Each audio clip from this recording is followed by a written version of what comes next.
the last stop on Market Street.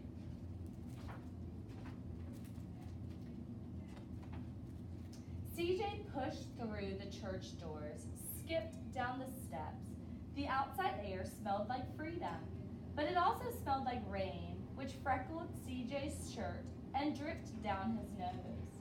He ducked under his Nana's umbrella, saying, "How come we gotta wait for the bus in all this wet?" "Trees get thirsty too," his Nana told him. "Don't you see that big one drinking through a straw?"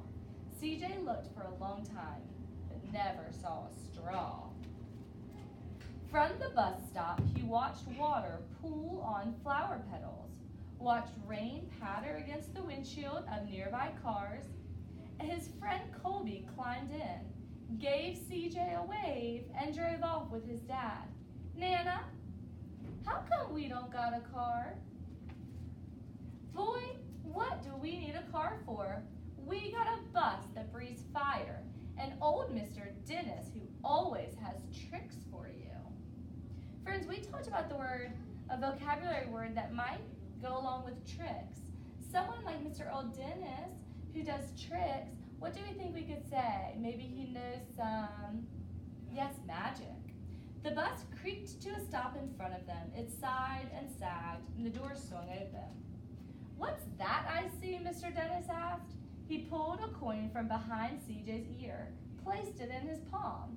Nana laughed her deepest laugh and pushed CJ along. They sat right up front. The man across the way was tuning a guitar, and an old woman with curlers had butterflies in a jar. Nana gave everyone a great big smile and a "good afternoon." She made sure CJ did the same.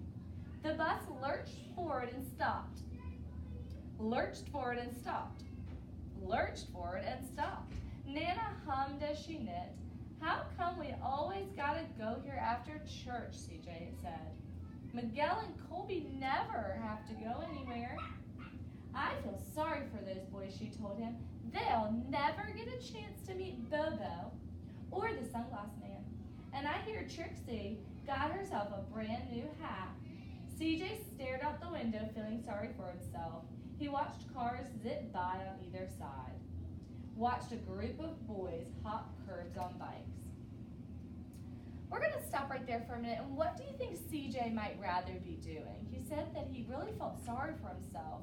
And he asked, why do we always have to do this? A man climbed aboard with a spotted dog. CJ gave up his seat. "How come that man can't see?" "Boy, what do you know about seeing?" Nana told him. "Some people watch the world with their eyes." "That's a fact. Their noses, too," said the man, sniffing at the air. "That's a mighty fine perfume you're wearing today, ma'am." Nana squeezed the man's hand and laughed her deepest laugh. Two older boys got on next. CJ watched as they moved on by and stood in the back. "Sure wish I had one of those," he said. Nana set down her knitting. "What for? You got the real live thing sitting across from you. Why don't you ask the man if he'll play us a song?" CJ didn't have to. The guitar player was already playing and beginning to sing. "To feel the magic of music," the blind man whispered, "I like to close my eyes." Nana closed hers too. So did DJ and the spotted dog. And in the darkness, the rhythm lifted CJ out of the bus, out of the busy city. He saw sunset colors swirling over crashing waves, saw a family of hawks slicing through the sky, saw the old woman's butterflies dancing free in the light of the moon. CJ's chest grew full, and he was lost in the sound, and the sound gave him the feeling of magic. The song ended and CJ opened his eyes. Everyone on the bus clapped, even the boys in the back. Nana glanced at the coin in CJ's palm. CJ dropped it in the man's hat.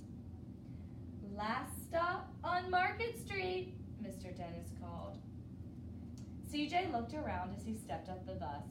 crumbling sidewalks and broken down doors, graffiti tagged windows and boarded up stores, he reached for his Nana's hand.